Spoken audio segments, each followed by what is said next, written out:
Hi hello வணக்கம் and welcome to the show. This is Raj box office with me Vinod Sukumaran.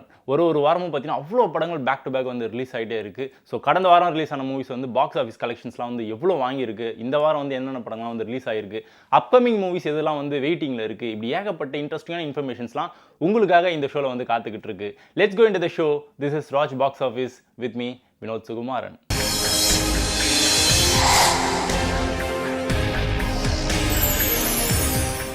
நம்ம ஷோவில் நம்ம first பார்க்க போகிற செக்மெண்ட் பாக்ஸ் ஆஃபீஸ் ரிப்போர்ட். கடந்த வாரம் நிறைய படங்கள் வந்து ரிலீஸ் ஆகும் அப்படின்னு சொல்லி எதிர்பார்த்துட்டு இருந்தோம். ஆனால் ஒரே ஒரு படம் தான் வந்து ரிலீஸ் ஆகிருந்துச்சு, இரவினில் ஆட்டம் பார். அதுக்கு முன்னாடி வந்து பார்த்தீங்கன்னா தீபாவளி எண்ட் அப்படின்றதுனால நிறைய பெரிய படங்கள்லாம் வந்து ரிலீஸ் ஆகிருந்துச்சு. அதன் காரணமாக நிறைய சக்ஸஸ்ஃபுல்லான மூவிஸ்லாம் வந்ததுனால, பெரிய படங்கள்லாம் வந்ததுனால, பெரிய பெரிய ஹீரோஸ்லாம் வந்து நடிச்சதுனால மக்கள் தொடர்ந்து அந்த படத்துக்கு தான் வந்து சப்போர்ட் வந்து கொடுத்துட்டு இருந்தாங்க. ஸோ அதன் காரணமாக பார்த்தீங்கன்னா நிறைய படங்கள் வந்து ரிலீஸ் ஆகாமல் இருந்தது. ஒரே ஒரு படம், இந்த படம் மட்டும் தான் ரிலீஸ் ஆகிருந்துச்சு. நிறைய யங்ஸ்டர்ஸ் வந்து இந்த படத்தில் வந்து பர்ஃபார்மன்ஸ்லாம் வந்து பண்ணியிருந்தாங்க. லோ பட்ஜெட்டில் இந்த படத்தை வந்து உருவாக்கியிருந்தாங்க. பட் இருந்தாலும் அதுக்கு முன்னாடி தீபாவளி ரேஸில் வந்து நிறைய படங்கள் ரிலீஸ் ஆனதுனால எல்லாருமே அதை பார்த்ததுனால இந்த படத்துக்கான வரவேற்பு வந்து ரொம்ப ரொம்ப கம்மியாக இருந்துச்சு. ஸோ இந்த படம் வந்து பாக்ஸ் ஆஃபீஸில் எந்த ஒரு மாற்றத்தையும் ஏற்படுத்தலை. இந்த குரலை நம்ம யாருன்னு கண்டுபிடிக்கணும். Who is Robert? ஆரம்பிக்கலாமா? இந்த செக்மெண்ட்டில் நம்ம அடுத்ததாக பார்க்க போகிற திரைப்படம் எது அப்படின்னு பார்த்தீங்கன்னா ராஜ்குமார் பெரியசாமி டைரக்ஷனில் அமரன் அப்படின்ற ஒரு படம் வந்து ரிலீஸ் ஆகிருந்துச்சு. கடந்த வாரத்துக்கு முன்னாடி பார்த்தீங்கன்னா இந்த படம் வந்து ரிலீஸ் ஆகிருந்துச்சு. சக்ஸஸ்ஃபுல்லாக இப்பயும் பார்த்தீங்கன்னா தேட்டரில் வந்து ஓடிட்டு இருக்கு. மக்களோட ஆதரவு வந்து தொடர்ந்து வந்து கொடுத்துக்கிட்டே இருக்காங்க. இந்த படத்தோட பட்ஜெட் எவ்வளோ அப்படின்னு பார்த்தீங்கன்னா அப்ராக்சிமேட்டாக 70 கோடி ரூபாய் பட்ஜெட்டில் இந்த படத்தை வந்து உருவாக்கியிருந்தாங்க. இது வரைக்கும் இந்த படத்துக்கு கலெக்ஷனாக வந்து 200 கோடியை வந்து தொட்டிருக்கு இந்த திரைப்படம். ஸோ நம்ம சிவகார்த்தியனோட கேரியரில் வந்து இந்த படம் வந்து ரொம்ப பெரிய ஒரு படமாக வந்து அமைஞ்சிருக்கு. அவரோட கேரியரில் வந்து கண்டென்ட் வைஸும் பார்த்தீங்கன்னா ஒரு நல்ல படமாக இந்த படம் வந்து அமைஞ்சிருக்கு. அதன் காரணமாக இந்த படம் நம்ம ஷோவில் பிடிச்சிருக்கக்கூடிய கேட்டகரி ஹிட் கேட்டகரி. இன்ஃபன்ட்ரி சோல்ஜர்ஸ் இந்தியால 20,000 பேஸ் கேம்ப் மேல இருக்கு. You are all the chosen ones. Who are we? அடுத்ததான் நம்ம பார்க்க போகிற திரைப்படம் எது அப்படின்னு பார்த்தீங்கன்னா எம் ராஜேஷ் டைரக்ஷனில் நம்ம ஜெயம் ரவி, பிரியங்கா மோகன் இந்த மாதிரி பல பேர் நடித்த ஒரு படம் வந்து உருவாகி ரிலீஸ் ஆகிருந்துச்சு. ஸோ ஜெயம் ரவி கேரளில் இந்த படம் வந்து ரொம்ப ரொம்ப முக்கியமான ஒரு படமாக இருக்கும் அப்படின்னு சொல்லி எதிர்பார்த்துட்டு இருந்தாங்க. படத்தோட பேர் என்ன அப்படின்னு பார்த்தீங்கன்னா பிரதர். ஸோ தீபாவளி ரேஸில் அமரனும் பார்த்தீங்கன்னா ரிலீஸ் ஆகிருந்துச்சு இல்லையா, அந்த படத்துக்கு நல்ல வரவேற்பு வந்து தொடர்ந்து கொடுத்துக்கிட்டே இருந்தாங்க. இந்த படத்தோட பட்ஜெட் எவ்வளோ அப்படின்னு பார்த்தீங்கன்னா டீசெண்டான ஒரு பட்ஜெட்டில் இந்த படத்தை வந்து உருவாக்கியிருந்தாங்க. இது வரைக்கும் கலெக்ஷனாக வந்து 8 கோடி ரூபாய் வந்திருக்கு இந்த திரைப்படத்துக்கு. ஸோ அதன் காரணமாக மக்களோட வரவேற்பு கம்மியாக இருந்ததன் காரணமாக இந்த படம் நம்ம ஷோவில் பிடிச்சிருக்கக்கூடிய கேட்டகரி ஆவரேஜ் கேட்டகரி.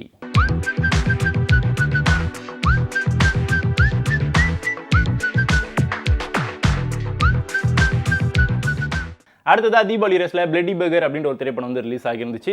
இந்த படம் பார்த்தீங்கன்னா இப்போ வந்து கொஞ்சம் ஓரளவுக்கு ஆவரேஜான ஒரு மூவியாக வந்து சக்ஸஸ்ஃபுல்லாக ஓடிக்கிட்டு இருக்கு. மக்களோட ஆதரவு வந்து அந்த அளவுக்கு அதிகமாக இல்லை அப்படின்னாலும் ஓரளவுக்கு வந்து கொடுத்துட்டு இருக்காங்க. கவினோட கெரியரில் இந்த படம் வந்து ரொம்ப ரொம்ப முக்கியமான ஒரு படமாக இருக்கும் அப்படின்னு சொல்லி எல்லாருமே வந்து சொல்லிட்டு இருந்தாங்க. இந்த படத்தில் வந்து பெகராக வந்து வாழ்ந்திருக்காருப்பா இவர் அப்படின்னு சொல்லி ஆக்டிங் வைஸ் வந்து எல்லாருமே வந்து கவினுக்கு வந்து பாராட்டுகள் வந்து சொல்லிட்டு இருக்காங்க. இதுக்கு முன்னாடி ரிலீஸ் ஆன மூவிஸ் எல்லாமே பார்த்தீங்கன்னா கவினுக்கு வந்து நல்ல படமாக வந்து அமைஞ்சிருந்தது.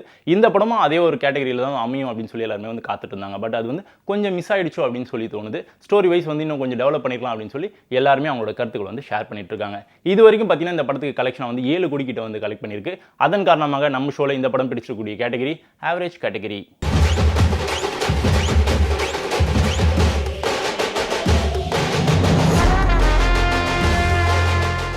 அடுத்ததாக தீபாவளி ரேஸில் பேன் இண்டியா மூவியாக ஒரு படத்தை வந்து ரிலீஸ் பண்ணியிருந்தாங்க. அதுதான் வந்து லக்கி பாஸ்கர். துல்கர் சல்மானோட ஆக்டிங்கில் இந்த படத்தை வந்து உருவாக்கி ரிலீஸ் பண்ணியிருந்தாங்க. ஸோ மலையாளத்தில் இந்த படத்தை வந்து உருவாக்கியிருந்தாங்க. பட் இருந்தாலும் தமிழ், தெலுங்கு, கன்னடா, ஹிந்தி இந்த மாதிரி மல்டிபிள் லாங்குவேஜஸில் வந்து இந்த படத்தை வந்து ரிலீஸ் பண்ணியிருந்தாங்க. நல்ல கதைக்களம் கொண்ட ஒரு திரைப்படம் பாயுது அப்படின்னு சொல்லி எல்லாருமே வந்து பாராட்டுகளை வந்து தெரிவிச்சிருந்தாங்க. ஸோ தீபாவளி ரேஸில் இந்த படம் ரொம்ப முக்கியமான ஒரு படமாக வந்து அமைஞ்சிருந்தது. கலெக்ஷனாக வந்து பார்த்தீங்கன்னா இது வரைக்கும் வந்து 60 கோடி ரூபாய் கலெக்ட் பண்ணியிருக்கு இந்த திரைப்படம். ஸோ அதன் காரணமாக இந்த படம் நம்ம ஷோவில் பிடிச்சிருக்கக்கூடிய கேட்டகரி ஹிட் கேட்டகரி. பொருள் வேணும்னா பணம் கொடுத்து வாங்கணும். ரெஸ்பெக்ட் வேணும்னா பணம் நம்ம உடம்பு மேல தெரியணும். நம்ம ஷோவில் நம்ம அடுத்ததாக பார்க்க போகிற செக்மெண்ட் இந்த வார நியூ என்ட்ரி. இந்த செக்மெண்ட்டில் நம்ம ஃபஸ்ட்டு பார்க்க போகிற திரைப்படம் எது அப்படின்னு பார்த்தீங்கன்னா சிவாவோட டைரக்ஷனில் ரொம்ப பெரிய எதிர்பார்ப்பு நடுவில் இந்த படத்தை வந்து ரிலீஸ் பண்ணியிருக்காங்க. கங்குவா. சூர்யா சாரோட நடிப்பை வந்து 2 வருஷம் கழிச்சு நம்ம வந்து தேட்டரில் பார்க்க போகிறோம்ப்பா அப்படின்னு சொல்லி எல்லாருமே ஈகராக வெயிட் பண்ணிட்டு இருந்த ஒரு மூவி தான் வந்து இந்த திரைப்படம். ஸோ சின்ன சின்ன கேமியோலாம் வந்து ஒரு சில படத்துலலாம் வந்து கொடுத்துருந்தாரு. பட் இருந்தாலும் முழுநீள ஒரு கதாபாத்திரத்தில் நம்ம சூர்யா சாரோட நடிப்பை பார்க்கறதுக்கு எல்லாருமே ஈகராக வெயிட் பண்ணிட்டு இருந்தாங்க. ஆக்ஷன் வைஸ் வந்து செம்ம சூப்பராக இருக்கும். டைலாக்ஸ்லாம் வந்து வேறு லெவலில் இருக்கும். அந்த ஸ்க்ரீன் ப்ரெசன்ஸே பார்த்தீங்கன்னா அப்படி இருக்கும் அப்படின்னு சொல்லி விஷுவல்ஸ்லாம் அவ்வளோ ட்ரீட்டாலாம் ஒரு விஷுவலாக இருக்கும் அப்படின்னு சொல்லி எல்லாருமே எல்லாருமே ஈகராக வெயிட் பண்ணிட்டு இருந்த ஒரு திரைப்படம் தான் கங்குவா. இப்போ வந்து ரிலீஸ் ஆகியிருக்கு. எல்லாரும் அவங்களோட வரவேற்பு வந்து கொடுக்க ஆரம்பிச்சிருக்காங்க. ஸோ ஃபேமிலி ஆடியன்ஸ்லேருந்து யங்ஸ்டர்ஸ்லேருந்து எல்லாருமே பார்த்தீங்கன்னா அந்த படத்தை பார்த்து என்ஜாய் பண்ண ஆரம்பிச்சிருக்காங்க. ஸோ இந்த படம் வந்து கலெக்ஷன்ஸ் வந்து எவ்வளோ வாங்குது, ஸோ நெக்ஸ்ட் வீக் வந்து பாக்ஸ் ஆஃபீஸ் ரிப்போர்ட்டில் என்ன மாதிரியான ஒரு மாற்றத்தை வந்து ஏற்படுத்த போகுது, இந்தியன் சினிமாவில் தமிழ் சினிமாவில் ஏதாச்சும் ஒரு சேஞ்சஸ் வந்து ஏற்படுத்த போகுது அப்படின்றதெல்லாம் வெயிட் பண்ணி பார்க்கலாம்.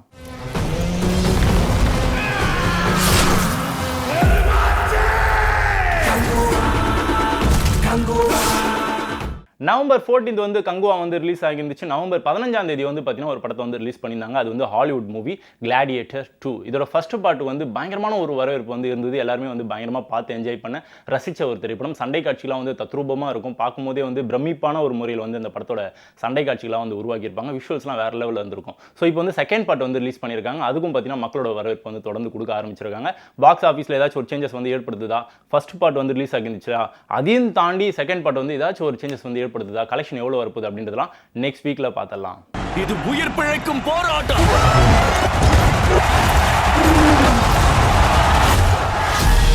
Gladiator 2.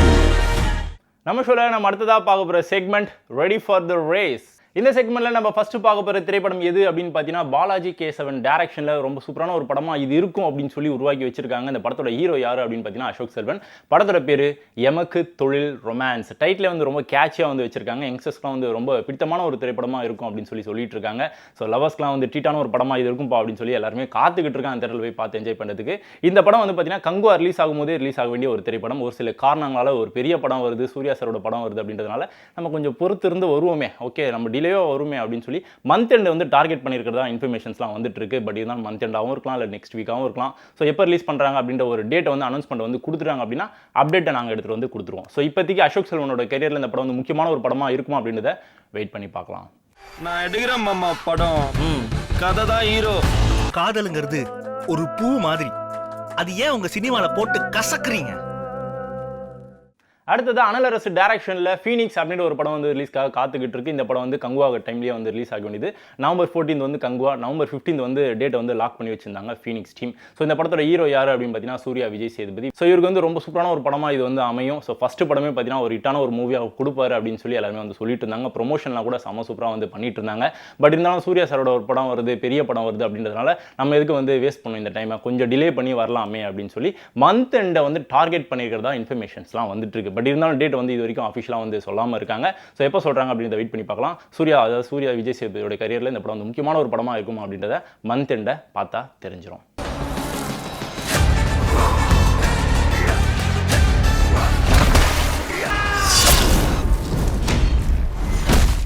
அடுத்ததா ஈஸ்வர் கார்த்திக் டைரக்ஷனில் நவம்பர் 22ஆம் தேதி ஒரு படம் வந்து ரிலீஸ்க்காக வந்து காத்துக்கிட்டு இருக்கு. படத்தோட பேர் என்ன அப்படின்னு பார்த்தீங்கன்னா ஜீப்ரா. இந்த படத்தில் நிறைய யங்ஸ்டர்ஸ் வந்து நடிச்சிருக்காங்க. முக்கியமான கதாபாத்திரத்தில் சத்யராஜ் சார் வந்து பர்ஃபார்மன்ஸ் வந்து பண்ணியிருக்காரு. பிரியா பவானி சங்கரும் பார்த்தீங்கன்னா ஒரு முக்கியமான கேரக்டர் வந்து எடுத்து பண்ணியிருக்காங்க இந்த படத்தில். ஸோ இந்த படம் வந்து சூப்பரான ஒரு படமாக இருக்கும். யங்ஸ்டர்ஸ்லாம் ஒன்றா சேர்ந்து அந்த அளவுக்கு கடினமான ஒரு உழைப்பு வந்து கொடுத்துருக்காங்க அப்படின்னு சொல்லிட்டு இருக்காங்க.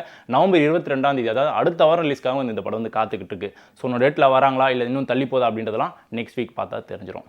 பணம் தான் நம்மளை ஆட்டி வைக்குதுன்னு நம்புறேன்னா அந்த பணத்தையே ஆட்டி வைக்கிற ஒருத்தனை சந்திச்சேன். அடுத்ததா பிரபதீஷ் சாம் டைரக்ஷனில் கஜானா அப்படின்னு ஒரு படம் வந்து உருவாகி இருக்கு. இந்த படமும் பார்த்தீங்கன்னா அடுத்த வாரம் ரிலீஸ்க்காக காத்துக்கிட்டு இருக்கு. பட் இந்த படத்தில் யாரெல்லாம் நடிச்சிருக்குது அப்படின்னு பார்த்தீங்கன்னா ஒரு பெரிய நடிகர் பட்டாளமே நடிச்சிருக்குன்னு நினைக்கிறேன். அந்த அளவுக்கு நல்லா பிரபலமான ஆக்டர்ஸ்ல இந்த படத்தில் வந்து நடிச்சிருக்காங்க.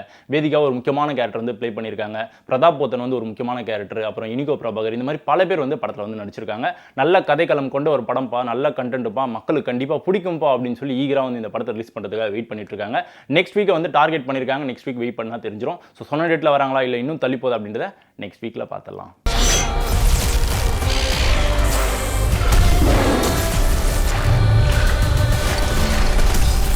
அடுத்ததா ராஜசேகர் டைரக்ஷனில் சித்தார்த், ஆஷிகா, நந்தன் இவங்களோட நடிப்பில் ஒரு படம் வந்து ரிலீஸ்க்காக வந்து காத்துக்கிட்டு இருக்கு. இந்த படம் பார்த்தீங்கன்னா நெக்ஸ்ட் வீக் நவம்பர் 22ஆம் தேதி வந்து டார்கெட் பண்ணியிருக்காங்க. படத்தோட பேர் என்ன அப்படின்னு பார்த்தீங்கன்னா மிஸ் யூ. சித்தார்த்தோட கரியரில் ரொம்ப சூப்பரான ஒரு படமாக இது இருக்கும் அப்படின்னு சொல்லிட்டு இருக்காங்க. இதுக்கு முன்னாடி வந்து அவருக்கு வந்து சித்தா படம் வந்து நல்ல ஒரு படமாக வந்து அமைஞ்சிருந்தது. இந்தியன் டியூலையும் பார்த்தீங்கன்னா நல்ல சூப்பரான ஒரு கதாபாத்திரத்தை வந்து ப்ளே பண்ணியிருந்தாரு. இவரோட ஆக்டிங் வந்து நல்ல பாராட்டுகள் வந்து இவருக்கு வந்து கிடைச்சிருந்தது. ஸோ இந்த படத்துக்காக இவர் வந்து இப்போ வந்து வெயிட் பண்ணிட்டு இருக்காரு. நல்ல சூப்பரான ஒரு படம் அப்படின்னு சொல்லி நம்பிட்டு இருக்காங்க. ஸோ படம் ரிலீஸ் ஆனதுக்கு அப்புறமா நமக்கு தெரிஞ்சிடும். அது வரைக்கும் வெயிட் பண்ணலாம். பிடிச்சிருக்கு சொல்றியே, உனக்கு ஒன்று தெரியுமா? இந்த உலகத்திலே உனக்கு பிடிக்காத பொண்ணு இந்த பொண்ணு தான். யார் என்னன்னு தெரியாம ப்ரப்போஸ் பண்ணிட்டேன். நம்ம ஷோல நம்ம அடுத்ததா பார்க்க போற segment the most awaited films. இந்த செக்மெண்ட்ல நம்ம ஃபர்ஸ்ட் பார்க்க போற திரைப்படம் எது அப்படின்னு பார்த்தீங்கன்னா பாலாஜி முருகதாஸ் நடிப்பில் சதீஷ்குமார் டைரக்ஷனில் ஃபயர் அப்படின்ற ஒரு படம் வந்து ரிலீஸ்க்காக வந்து காத்துக்கிட்டு இருக்கு. இந்த படத்தில் வந்து ஃபீமேல் கேரக்டர்ஸ் வந்து நிறைய பேர் வந்து ப்ளே பண்ணியிருக்காங்க. சாந்தினி, சாக்ஷி அகர்வால் இந்த மாதிரி பல பேர் வந்து படத்தில் வந்து நடிச்சிருக்காங்க. ஸோ இந்த படம் வந்து நல்ல கண்டென்ட் உள்ள ஒரு படம். பெண்களுக்கு வந்து நடக்கக்கூடிய ஒரு சில பிரச்சனைகளை வந்து அடிப்படையாக வச்சு இந்த படத்தை வந்து உருவாக்கியிருக்காங்க. அது எல்லாமே பார்த்தீங்கன்னா உண்மை சம்பவத்தை அடிப்படையாக வச்சு உருவாக்கப்பட்ட ஒரு திரைப்படமாக இதை வந்து சொல்லிட்டு இருக்காங்க. ப்ரொமோஷனாக வந்து கொஞ்சம் கொஞ்சமாக இப்போ வந்து ஆரம்பிச்சிருக்காங்க. இந்த படத்தோட ரிலீஸ் டேட் வந்து இன்னும் அஃபிஷியலாக வந்து சொல்லாமே இருக்காங்க. பாலாஜி முருகதாஸோட அதாவது 100 நாள் ஷோ உங்க எல்லாருக்குமே தெரிஞ்சிருக்கும். அதில் வந்து ஒன் ஆஃப் த ஒரு முக்கியமான ஒரு கண்டஸ்டன்ட் அவர் வந்து ப்ளே பண்ணியிருந்தாரு. ஸோ அவருக்கு வந்து இந்த படம் வந்து எப்படிப்பட்ட ஒரு படமா அமைய போகுது அப்படின்றதெல்லாம் வெயிட் பண்ணி பார்க்கலாம். என் பையனை காணையா? பையன் பேர் என்ன? பையன் பேரு காசி. என்ன பொறுத்தவரையில காசி எனக்கு கடவுள் மாதிரி. அடுத்ததாக சங்கரோட டைரக்ஷனில் கேம் சேஞ்சர் அப்படின்ற ஒரு படம் வந்து உருவாகிட்டு இருக்கு. இந்த படம் வந்து டேட்டை வந்து இன்னும் அனௌன்ஸ் பண்ணாமே இருந்தாங்க. இப்போ வந்து அஃபிஷியலான ஒரு டேட்டை வந்து லான்ச் பண்ணிட்டாங்க, அனௌன்ஸ்மெண்ட் வந்து கொடுத்துட்டாங்க. இந்த படத்தில் யார் யாரெல்லாம் நடிச்சிருக்குது அப்படின்னு பார்த்தீங்கன்னா ராம் சரண், எஸ்ஜே சூர்யா இந்த மாதிரி பல பேர் நடிச்சிருக்காங்க. கே ராத்வானி வந்து ஒரு முக்கியமான ஃபீமேல் லீடை வந்து ப்ளே பண்ணியிருக்காங்க. இந்த மாதிரி பல பேர் நடிச்சிருக்காங்க இல்லையா. இந்த படத்தை வந்து எப்போ ரிலீஸ் பண்ணுவாங்க? நம்ம சங்கரோட கெரியரில் இந்த படம் வந்து ஒரு கம்பேக்கான ஒரு மூவியாக இது அமையுமா அப்படின்னு சொல்லி எல்லாருமே வந்து ஈகராக வந்து காத்துட்டு இருந்தாங்க. இப்போ வந்து டேட்டை வந்து ஃபிக்ஸ் பண்ணியிருக்காங்க. ஜனவரி 10 இந்த படத்தை வந்து ரிலீஸ் பண்ண போகிறாங்க. பொங்கல் ஹாலிடேஸ் வருது பார்த்தீங்கன்னா, அதை டார்கெட் பண்ணி இந்த படத்தை வந்து ரிலீஸ் பண்ணுறதுக்காக பிளான் பண்ணியிருக்காங்க. சொன்ன டேட்டில் வராங்களா இல்லைனா வந்து ஏதாச்சும் டிலே ஆக போதா? நம்ம சங்கர் சாரோட மூவிஸ் இதுக்கு முன்னாடி வந்து ரிலீஸ் ஆன இந்தியன் 2 வந்து பெருசாக சொல்கிற மாதிரி போல இந்த படம் இவருக்கு வந்து நல்ல ஒரு படமாக அமையுமா அப்படின்றதெல்லாம் நம்ம வெயிட் பண்ணி பார்த்தலாம். ஸோ ஆக்டிங் வைஸ் வந்து எஸ்ஜே சூர்யா பிரித்து மேஞ்சிருப்பாரு, சொல்லவே வேணாம். பட் இருந்தாலும் கண்டென்ட் வைஸ் படம் வைஸ் வந்து எப்படி இருக்க போகுது, மக்களுக்கு வந்து பிடிக்குமா அப்படின்றதெல்லாம் ஜனவரி 10 தெரிஞ்சிடும். யோசிக்க ராம் மாதிரி நல்லவன் எவனும் இல்ல. என்ன பண்றீங்க? என்னங்க பண்றான் அவன்? ஜனவரி மாதம் பொங்கலை முன்னிட்டு ஒரு படம் வந்து ரிலீஸ்க்காக வந்து காத்துக்கிட்டு இருக்கு. ஒரு பெரிய நடிகரோட ஒரு படம். ஸோ இந்த படத்தோட பேர் என்ன அப்படின்னு பார்த்தீங்கன்னா வா வாத்தியார். இந்த படத்தோட டேரக்டர் வந்து நலன் குமாரசாமி. இவரோட மூவிஸ் இதுக்கு முன்னாடி ரிலீஸ் ஆன மூவிஸ் எல்லாமே பார்த்தீங்கன்னா மக்களுக்குலாம் ரொம்ப பிடித்தமான ஒரு மூவிஸாக வந்து அமைஞ்சிருக்கு.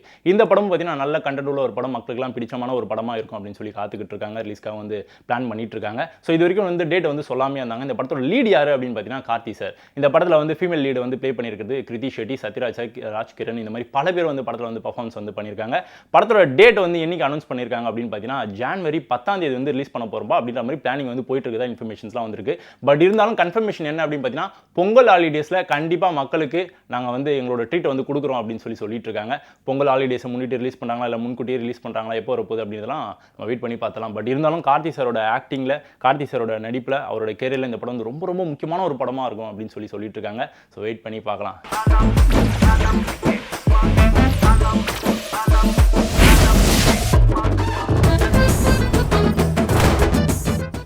அடுத்ததா எஸ்யூ அருண்குமார் டைரக்ஷனில் வீர தீர சூரன் அப்படின்ற ஒரு படம் வந்து ரிலீஸ்க்காக வந்து பிளானிங்லாம் வந்து பண்ணிட்டு இருக்காங்க. ஸோ இந்த படத்தோட லீட் யார் அப்படின்னு பார்த்தீங்கன்னா விக்ரம் சார். ஃபீமேல் லீடு வந்து யார் ப்ளே பண்ணியிருக்குது அப்படின்னு பார்த்தீங்கன்னா துஷாரா விஜயன். முக்கியமான ஒரு கேரக்டர் வந்து நம்ம எஸ்ஜே சூர்யா சார் வந்து பட்டையை வந்து கிளப்பிக்கிட்டு இருக்காராம். ஸோ கண்டிப்பாக வந்து அவரோட நடிப்பில் வந்து ஒரு படம் வரப்போகுது, ரிலீஸ் ஆக போகுது அப்படின்னா கண்டிப்பாக வந்து 100 crore வந்து ஒதுக்கி வச்சிருங்கப்பா அப்படின்னு சொல்லி நல்லா தாராளமாக நம்பிக்கையாக வந்து சொல்லலாம். அந்த அளவுக்கு அவரோட மூவிஸ் எல்லாமே பார்த்தீங்கன்னா சூப்பரான ஒரு மூவியாக வந்து பிளாக் பஸ்டர் ஹிட்டான ஒரு மூவியாக வந்து அமைஞ்சிக்கிட்டு இருக்கு. ஸோ இந்த படம் பார்த்தீங்கன்னா பொங்கல் ஹாலிடேஸை வந்து முன்னிட்டு பிளானிங் வந்து பண்ணிட்டு இருக்காங்க அப்படின்னு சொல்லி இன்ஃபர்மேஷன்ஸ்லாம் வந்துகிட்டு இருக்கு. பட் இருந்தாலும் எஸ்யூ அருண்குமார் இதுக்கு முன்னாடி வந்து பார்த்தீங்கன்னா சித்தா அப்படின்ற ஒரு படத்தை வந்து டைரக்ட் பண்ணியிருந்தாரு. பிளாக் பஸ்டர் ஹிட்டான ஒரு மூவியாக அந்த படம் வந்து அமைஞ்சிருந்தது. ஸோ இந்த படம் பார்த்தீங்கன்னா நல்ல கண்டென்ட் உள்ள ஒரு படமாக இது இருக்கும். விக்ரம் சாரோட கெரியரில் ரொம்ப ரொம்ப முக்கியமான ஒரு படமாக இருக்கும் அப்படின்னு சொல்லிட்டு இருக்காங்க. ஆக்ஷன் த்ரில்லர் பேஸ் பண்ணி இந்த படத்தை வந்து உருவாக்கியிருக்காங்க.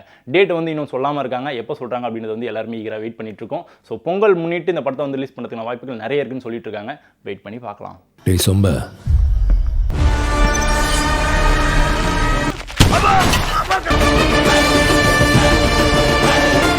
கண்டிப்பாக ஷோ பார்த்து என்ஜாய் பண்ணியிருப்பீங்க. நிறைய இன்ட்ரெஸ்டிங்கான இன்ஃபர்மேஷன்ஸ்லாம் உங்களுக்காக கலெக்ட் பண்ணி எடுத்துகிட்டு வந்து கொடுத்துருந்தோம். கண்டிப்பாக பார்த்து ரசிச்சிருப்பீங்க. ஸோ கண்டிப்பாக புது படங்கள்லாம் வந்து நிறைய வந்து ரிலீஸ் ஆயிருக்கு. முடிஞ்சா ஃப்ரீ டைம் இருக்கீங்க அப்படின்னா கண்டிப்பாக தேட்டரில் போய் பார்த்து என்ஜாய் பண்ணுங்கள். நெக்ஸ்ட் வீக்கில் இதே மாதிரி நிறைய இன்ட்ரெஸ்டிங்கான இன்ஃபர்மேஷனோட உங்களை வந்து மீட் பண்ணுறேன். அதுவரை this is Vinod Sukumaran signing off Raj box office.